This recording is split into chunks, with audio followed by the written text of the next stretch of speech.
Hi guys, this is Heba Patel congratulating Volga Video for achieving 17 million subscribers. All the very best and please don't forget to subscribe to Volga Video. So ఇప్పుడు ఈ రోజుకి చూసుకుంటే దాదాపు 44 films చేశారు. ఎట్లా అనిపిస్తుంది? అంటే మీకు హ్యాపీగానే ఉన్నారు? ఫ్యామిలీ అనుకున్నది సాధించారా అన్నట్టుగా ఫ్యామిలీకి ఉంటుంది ఆబ్వియస్లీ. సో దీంట్లో మళ్ళీ అప్స్ అండ్ డౌన్స్ ఏమైనా ఫేస్ చేశారా? ఇంతవరకు వచ్చారు కదా, మధ్యలో ఒడిదుడుకులు కావచ్చు ఏమైనా? యాక్చువల్లీ నేను సాధించలేదు, ఎందుకంటే నేను మీకు తెలియదు కదా. ఇప్పుడు నాకు తెలిసిన ఆఫీసర్ మీకు కాల్ చేసి చెప్పారు, అప్పుడైతే మీకు నేను తెలియదు. దేరయం నేను అంత ప్రాక్టికల్ మాడతా నా గురించి కూడా. ఓకే. సో నేను బెస్ట్ మెజిరేటర్, నాకు ఉత్తమ సంగీత దర్శకుడు అవార్డు వచ్చింది. That is called best music director, not famous. నేను ఫేమస్ అయి ఉంటే మీ దగ్గర వచ్చి ఉండేవాడిని, ఎవరో చెప్తే తెలిసేది కాదు. అరే ఓ గాడ్, చాలా స్టేట్ అర్థమవుతుంది. అంతే కదండి. ఇప్పుడు నేను వచ్చి నేను సాకేత్ సారం అండి చెప్పాలి. దాని అర్థం ఏంటంటే నేను ఆల్వేస్ ఎక్కడ స్టార్ట్ అయినా అక్కడ ఉన్న అర్థం.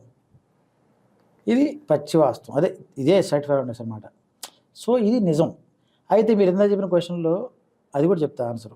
ఏమీ చేయలేదా అంటే ఎస్ చేశాను, బట్ మీరు చెప్పిన ఆనందం సంతృప్తి అనేది ఉండదు.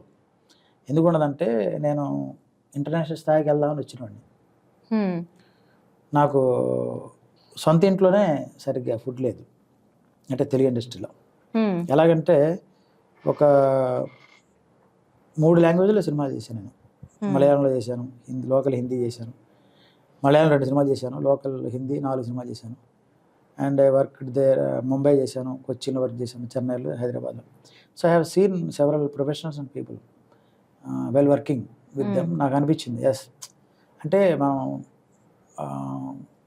టెక్నీషియన్స్తో వర్క్ చేసేటప్పుడు, మన క్రూతో వర్క్ చేసేటప్పుడు ఒక ఆరా వస్తుంది, ఒక మూమెంట్, వా మూమెంట్ వస్తుంది. అది ఎలా ఉంటుందంటే మాటలు చెప్పేది కాదు. అట్లా నాకు వేరియస్ ప్లేసెస్ నుంచి వర్క్ చేయడం వల్ల నేను ఇంకా ఎక్కువగా నేర్చుకుందాం అనే తపన ఎక్కువ ఉంటుంది నాకు కామన్గా. ఎందుకంటే ఇందా చెప్పా కదా ఇంపాక్ట్. సో ఇప్పుడు నేను కేరళలో వెళ్ళి పనిచేశాను 2 సినిమా స్ట్రైట్ మూవీస్. నాకు తెలిసి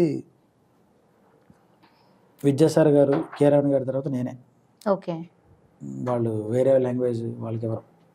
మీరు ఇందాక అన్నారు ఇండస్ట్రీలో అంటే 9th లోనే నాకు ఫుడ్ లేదని చెప్పేసి అన్నారు ఒక మాట. మేము బాగా వింటుంది అంటే ఈ మధ్య కాలంలో ఇండస్ట్రీ మీద చాలా అభియోగాలు ఉన్నాయి. ఇండస్ట్రీ గురించి అది మనందరికి తెలుసు. ఇక చిన్న ప్రొడ్యూసర్ల పరిస్థితి అయితే దారుణంగా ఉంది. అసలు వాళ్ళు కనుమరుగైపోయారు, కనపడకుండా పోయారు అన్నది కూడా మేము చూస్తున్నాము. అంటే అనుకున్న వాళ్ళకైనా మీకు కూడా అనే ఒక మాకు సందేహం ఇప్పుడు కలుగుతుంది. అంటే ఎట్లా ఉంటుంది మీ పరంగా మ్యూజిక్ డైరెక్టర్స్కి సంబంధించి ఇండస్ట్రీలో ప్రస్తుతం ఎట్లా ఉంది సిచ్యువేషన్ కావచ్చు? నేను వచ్చినప్పుడు ప్రొఫెషనలిజం ఉంది డెఫినెట్లీ. అప్పుడు ఆరోగ్యకరంగా స్వర్ణయోగం అని చెప్పొచ్చు.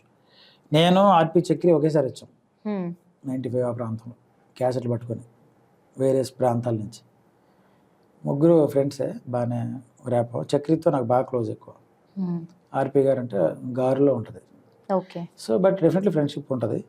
వాళ్ళిద్దరికి మంచి టైం వచ్చింది. సో వాళ్ళిద్దరు ఫ్లరిష్ అయ్యారు, మంచి ఫిలిమ్స్ చేశారు, సెటిల్ అయిపోయారు, హ్యాపీ. అన్ఫార్చునేట్లీ చక్రి వెళ్ళిపోయాడు తొందరగా, అది కొంచెం బాధాకరం. ఇక ఆర్పి గారు, ఆయన కూడా మంచి టైం వచ్చింది, ఆయన కూడా బాగా ఐ థింక్ 10 to 15 years ఇద్దరు బాగానే మంచి భూమి వచ్చింది వాళ్ళకి. వాళ్ళు చేయగలిగి చేస్తారు మ్యాక్సిమం. సో నేను గర్వంగా ఫీల్ అయితే చక్రిని చూసి ఫీల్ అవుతాను. ఓకే.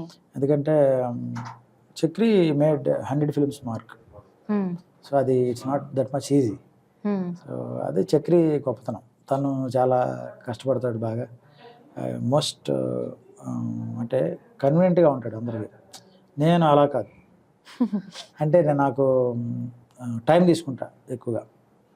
తర్వాత ఎవరైనా రిఫరెన్స్ ఇస్తే ఒప్పుకోను, పలానా పాట లాగా అంటే ఒప్పుకోను. అట్లాగా కొన్ని ఉన్నాయి, అవి కూడా మైనస్లు అవుతాయి ఇక్కడ.